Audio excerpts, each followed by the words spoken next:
Doctor Yunus কিভাবে বলতে পারেন যে আওয়ামী লীগ নির্বাচনে আসতে পারে? বাংলাদেশে যদি একটা গুলি চলে 10টা গুলি চলবে। আওয়ামী লীগের জন্মলগ্ন থেকে শুরু হয়েছে জাতির সাথে বেইমানি। মানুষের 18 কোটি সেনাবাহিনী, আমরা নিজেদের জান দেব, জুলাই দেব না। বন্ধুরা আমার, আপনাদেরকে জানাতে চাই, ছোটবেলা থেকে শেখানো হয়েছে তিন পাশে ভারত, এক পাশে বঙ্গোপসাগর, ডুবে মরা ছাড়া আমাদের নাকি গতি নাই। আমরা আপনাদেরকে জানাতে চাই 18 কোটি মানুষ নিয়ে আমরা এইবার বঙ্গোপসাগরে নামবো ইনশাআল্লাহ। এই বঙ্গোপসাগর থেকে সমুদ্র সেচে আমরা ইন্দোনেশিয়া যাব, মালয়েশিয়া যাব, শ্রীলঙ্কা যাব, মালদ্বীপ যাব।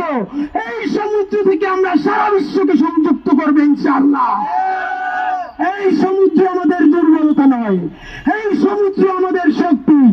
ভারতকে বলতে চাই, যদি প্রভুত্ব বাদ দিয়া, যদি দাদাগিরি বাদ দিয়া প্রতিবেশী হতে চাও, গণহত্যার জন্য তওবা করো, জুলাইকে স্বীকৃতি দাও, স্বাধীনতা সার্বভৌমত্বকে সম্মান করো। আমরা তোমাদের 7 সিস্টার্স এর পরিবহনের ব্যবস্থা করবে ইনশাআল্লাহ।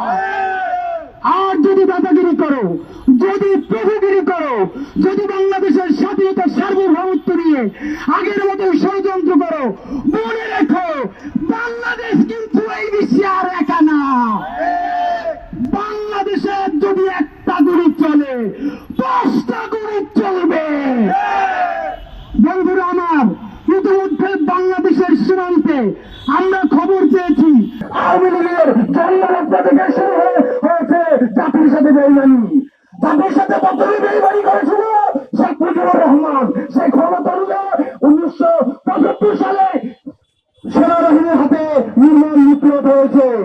সংগ্রামী বন্ধুগণ, আপনারা জানেন ইন্ডিয়ার রয়্যাল এজেন্টের মাধ্যমে 2009 সাল থেকে শুরু করে আওয়ামী লীগ ক্ষমতায় দুর্নীতি করার জন্য আমাদের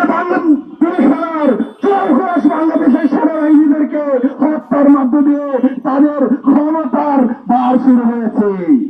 সংগ্রামী বন্ধুগণ, আপনারা জানেন 7টা চক্করে কিভাবে হেফাজতুল ইসলামের ভাইদেরকে ফাঁসির মতো মারা হয়েছে। সংগ্রামী বন্ধুগণ, আপনারা জানেন জুলাই বিপ্লবে আমাদের ভাইদের কিভাবে হত্যা করা হয়েছে। আমরা এখনো কান্নার শব্দ পাই আবু সাঈদ মুগ্ধদের, আমরা এখনো কান্নার শব্দ পাই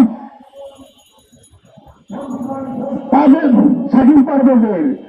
তাই আমাদের সকলের দাবি জাতীয় ঐক্যের মাধ্যমে দ্রুত শীঘ্রই 36 জুলাইয়ের আগে আওয়ামী লীগকে বিচারের আওতায় এনে নিষিদ্ধ করতে হবে।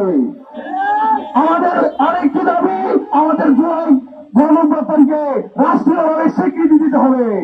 যারা জুলাই রক্তের ব্যান্ডেড নিয়ে ক্ষমতা নিয়েছে, তারা শুধুমাত্র ক্ষমতা ভোগ করার মধ্যে নিমজ্জিত রয়েছে। তারা জুলাই স্পিরিট বাস্তবায়নে কোন পদক্ষেপ গ্রহণ করছে না।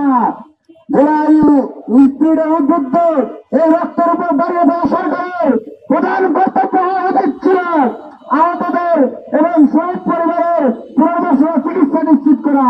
কিন্তু সরকার মারাত্মক ভাবে এখানে গড়িমসি করছে। আমরা দেখতে পাচ্ছি উপদেষ্টাদের পক্ষ থেকে আওয়ামী লীগকে পুনর্বাসন করার বিভিন্ন বক্তব্য দেওয়া হচ্ছে। আমরা ধিক্কার জানাই, ডক্টর ইউনূস কিভাবে বলতে পারেন যে আওয়ামী লীগ নির্বাচনে আসতে পারে? তিনি কি কথা বলতে পারেন ডক্টর উপর দাঁড়িয়ে? এই ধরনের বক্তব্য জুলাইয়ের শহীদদের সাথে সুস্পষ্ট বেইমানি। সংগ্রামী সহযোগিতা বন্ধুগণ, আমরা ইতিমধ্যেই যারা জুলাই স্পিরিটকে ধারণ করে এর অধিকাংশ সংগঠনকে ঐক্যবদ্ধ করতে সক্ষম হয়েছি। আমরা আজকের এই জুলাই ঐক্য গঠন করে আমরা বার্তা দিচ্ছি, আওয়ামী লীগকে নিষিদ্ধ না করে আমরা রাজপথ ছেড়ে যাব না। আপনারা কি রাজপথ ছেড়ে যাবেন? আমাদের লড়াই চলবে। আমরা আজকের এই প্রোগ্রাম থেকে আহ্বান জানাবো, যারা আমাদের দাবির সাথে একমত সবাই আসুন। সকল সংগঠনকে আহ্বান জানাবো, আপনারা আসুন, আমরা ঐক্যবদ্ধ ভাবে আমাদের দাবিগুলো বাস্তবায়নে কাজ করে যাই।